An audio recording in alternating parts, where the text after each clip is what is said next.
Hello, welcome to my channel, Reading Little Blue Books Aloud. This is a little blue book. This happens to be Little Blue Book number 372, Problems of Birth Control and Overpopulation, A Guide to Malthusianism.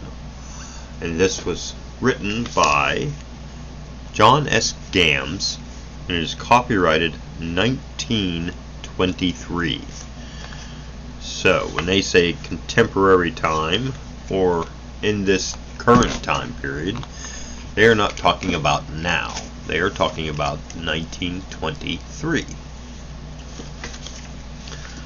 This is part 2, and we begin with chapter 2, 20th century Malthusianism continued.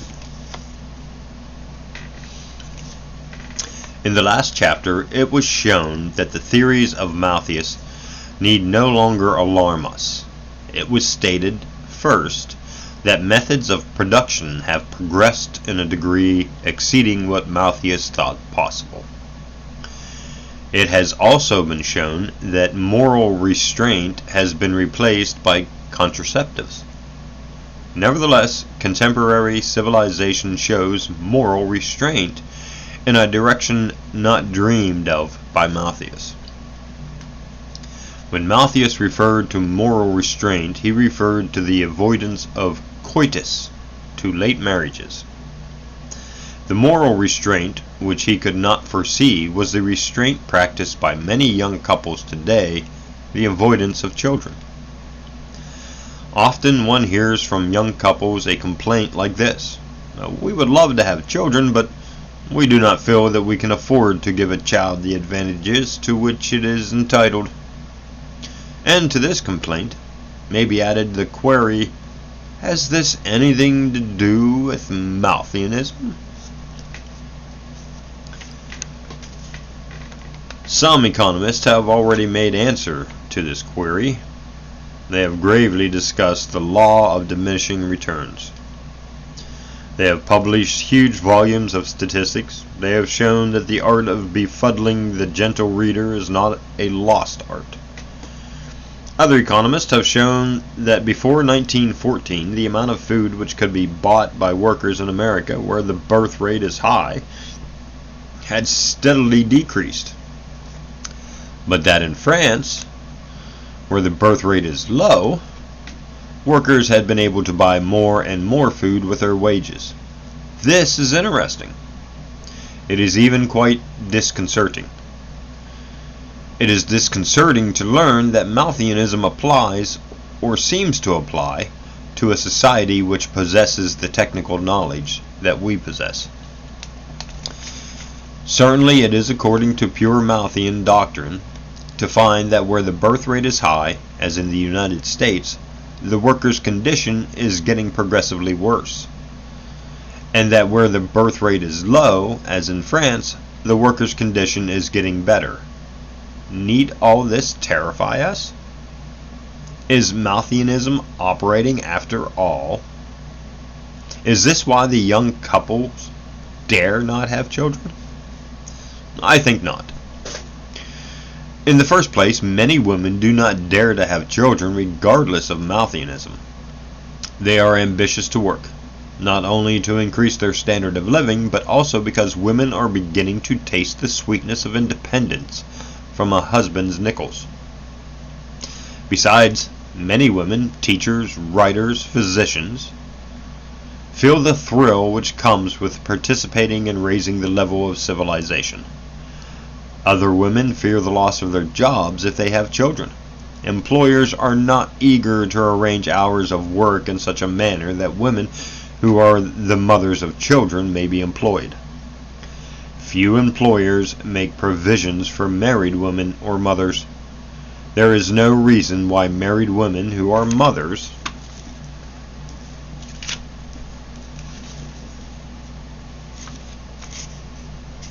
of 2 or 3-year-olds may not be employed for a few hours daily. During those few hours, it would be to the child's advantage to be left with an expert kindergartner. In the second place, the distribution of children is unequal. It may, perhaps, be found that 20% of the women of America are the mothers of 90% of the children. The only way in which a more equal distribution of children may be brought about is by the dissemination of information on birth control. This is not the place to go into a discussion on the benefits or evils of birth control. I have no brief to present. The fact is, however, that there is only one way I know of to prevent a fecund, normal woman married to a normal husband from having a flock of children, and that is by a knowledge of the use of contraceptives. And their use. I don't know why I doubled that. This is a fact, regardless of the moral or immoral implications it may contain. Now, if everybody had a knowledge of birth control measures, and if everybody applied such knowledge, no woman in the United States would have to bear more children than she wanted. It is assumed that most women want children, and men too, let me add. It is also assumed that, when parents can control the number of their offspring, their father and mother instinct will, in the majority of cases, be gratified by 2 or 3 children. An average of 2 or 3 children for each woman capable of bearing children would not entail a dangerous increase. Indeed, 2 children for each woman would not keep the population at its present level. Malthusianism will not prevent any woman from gratifying her desire to have children. I have just said that Malthusianism will not prevent any woman from gratifying her desire to have children. The future tense perhaps suggests that women who do not have children now are restrained by Malthusian doctrine. Call it Malthusianism if you like. Call it Malthusianism, which makes the pay of teachers so low that birth control measures are taken for granted by boards of education. Call that Malthusianism, which allows our oil fields to be recklessly disemboweled, our cargoes of food to be dumped into the sea in order that private profits may not be jeopardized. Call it what you will. Such practices by any other name would smell as sweet. Our economic system is an acquisitive system, or, to put it otherwise, a system in which the production of necessities and comforts is second to the amassing of money. As a consequence, skill in production is sought only when it contributes to pecuniary gain. Very often it is more profitable to produce Very often it is more profitable to produce quickly, to mine only surface coal, to exploit forests wastefully, than to produce abundantly. Often it is more desirable for the businessman not to sell at all than to sell at a low profit. So crippling are such policies that not enough is now produced in the United States to clothe, feed, and shelter everyone comfortably. But this does not mean that from a purely mechanical standpoint, enough cannot be produced. It has been variously estimated by economists, engineers, and businessmen that our economic system is from 25 to 25% efficient. Is from 25 to 75% efficient. If the truth lies about halfway between these two estimates, that is, if our economic system is only about 50% efficient, it means that we can produce twice as much as we now produce. The World War showed that, in spite of profiteering, waste, and unsound business methods, our production of goods could nevertheless be enormously increased. Periods of unemployment show that labor power, like unharnessed water power, is wasted prodigiously. Prodigally. Prodigally.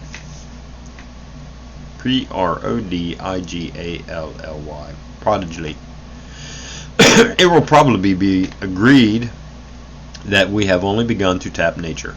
We have not yet learned where our food, clothing, shelter, and power lie hidden. The mechanical agricultural and organizing achievements of the last century have taught us not to be skeptical concerning the potentialities of such progress during the next century. Professor Mechanoff hints that the man of the future will not eat food as we know it. Intensive farming on a large scale has not been tried in the United States. The nitrogen of the air is gradually being fixed as a fertilizer for land. We have recently learned that a common burr can be made to yield an oil with a nut-like flavor. That is the end of chapter 2. Chapter 3. Actually, we'll take a sip of coffee.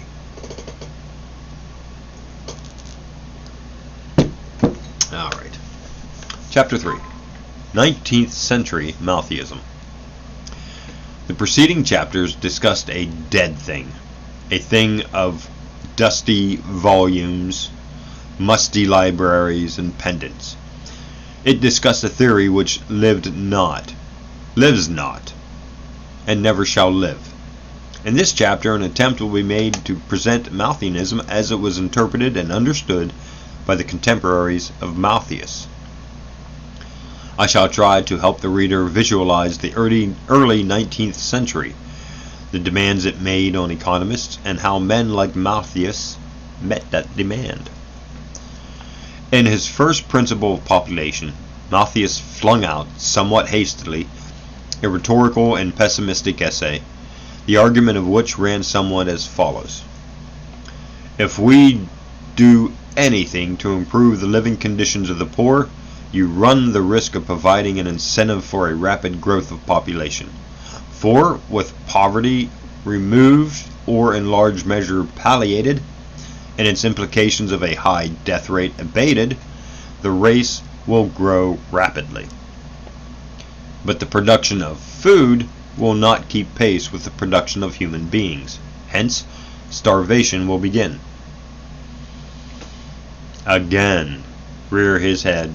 Hence starvation will again rear his head, for famine is the result of a disproportion between food and people.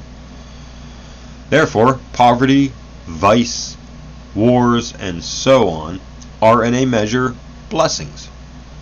They prevent the population from increasing more rapidly than the food supply. Let us then have sufficient good wars, vice, and poverty. If we, meaning the poor, are doomed to starve hereafter, why not begin here? It is possible that whole sentences and paragraphs, even in Malthus' first essay, could be adduced to show that the preceding summary is false and does injustice to Malthus, but that is not to the point. What is to the point is that the contemporaries of Malthus, the substantial citizens who praised the new principle of population, considered this the gist of the Malthusianism. It is true, as has been said in the preceding chapter, that in subsequent editions of his essay, Malthus qualified his pessimism and lack of pity. The fact remains, however, that when contemporaries spoke of Malthusianism, they spoke of a theory which justified the present, A.D. 1800, economic and social system, a theory which sanctioned poverty, disease, and war. So spoke Malthusianism. The remainder of this chapter will be devoted to an examination of the evidence which leads one to the position assumed in the preceding part of the chapter. Malthus's first essay was published in 1798. About this time, popular opinion was in a receptive mood for the reactionary theories of Malthus. The reign of terror in France was fresh in the minds of all. Even very liberal thinkers turned their backs on liberty, equality, and fraternity. The middle class, which was ready enough to exonerate nobles, called a halt when the Jacobins spoke of dividing up. Within 10 years of the meeting of the States General, New France begins to take on a singular likeness to the old. It has new rich people instead of the old rich people. A new peasantry working even harder than the old. These conditions made Napoleon possible. They prepared the way for the repressive policy of Metternich, for the kings, and Napoleon III says Hazlitt. The period at which Mr. Malthus came forward teemed with answers to modern philosophy, with anecdotes to liberty and humanity, with abusive histories of the Greek and Roman republics, with fulsome panegyrics on the Roman empires, with the slime and offal of desperate servility, and we cannot but consider the essay of Malthus as one of the poisonous ingredients thrown into the cauldron of legitimacy to make it thick and slab. In short, the French Revolution was followed by reaction, and reactionary theories were embraced most heartily. The prophets of 1793 were the scoundrels of 1800. Among the prophets of 1793 was William Godwin. Concerning his work, Hazlitt says, "No work in our time gave such a blow to the philosophical mind of the country as the celebrated inquiry concerning political justice." This work, says the Britannica, takes its place with Milton's Areopagitica and with Locke's and Rousseau's essays on education. He believed in the perfectibility of the race, and that our virtues and our vices may be traced to the incidents which make the history of our lives. And if these incidents could be divested of every improper tendency, vice would be extirpated from the world. Government is more or less intolerable, continues Godwin, and when man is guided by principles of pure reason, he will be doing what is best for the community. In a day that punished crime severely, Godwin argued against all forms of punishment. Accumulated property was a monstrous injustice. In short, as the Britannica says, his theories were the manifesto of a school without which liberalism of the present day had not been. It should be evident that privilege or vested interest sought a spokesman against the representative of English radical thought. A spokesman appeared in the person of T.R. Malthus, A.M., and the final form of the spokesman's attack was an essay on the principle of population, or in view of its past and present effects on human happiness, with an inquiry into our prospects respecting the future removal or mitigation of the evils which it occasions, Malthus says of it. The essay on the principle of population, which I published in 1798, was suggested, as it is expressed in the preface, by a paper in Mr. Godwin's Inquirer. It was written on the impulse of the occasion and from the few materials which were then within my reach in a country station. And my object was to apply it, to try the truth of these speculations on the perfectibility of man and society, which at that time excited a considerable portion of the public attention. In other words, Malthus hastily flung out an essay to refute theories which attacked the rights of private property. Another quotation from Hazlitt is unavoidable. Mr. Malthus's gospel is preached to the poor. He lectures them on economy, on morality, the regulation of their passions, which he says at other times are amenable to no restraint, and on the ungracious topic that the laws of nature, which are the laws of God, have doomed them to their and their families to starve for want of a right to the smallest portion of food beyond what their labor will supply, or some charitable hand may hold out in compassion. Whatever success Malthus attained was due principally to the fact that wealthy people could now say, "Ah, I know that the poor suffer unbearably. My heart aches for the unhappy little children, whose lives waste away in the mills. But, que voulez-vous? If we try to do anything to relieve these unfortunates, we shall be in a worse mess than ever. It is the principles of population. It is a law of nature. Dut vit. The Reverend Thomas R. Malthus, A.M., Fellow of Jesus College, proves this beyond a shadow of a doubt in his essay." And the substantial citizen with the aching heart would clip another coupon.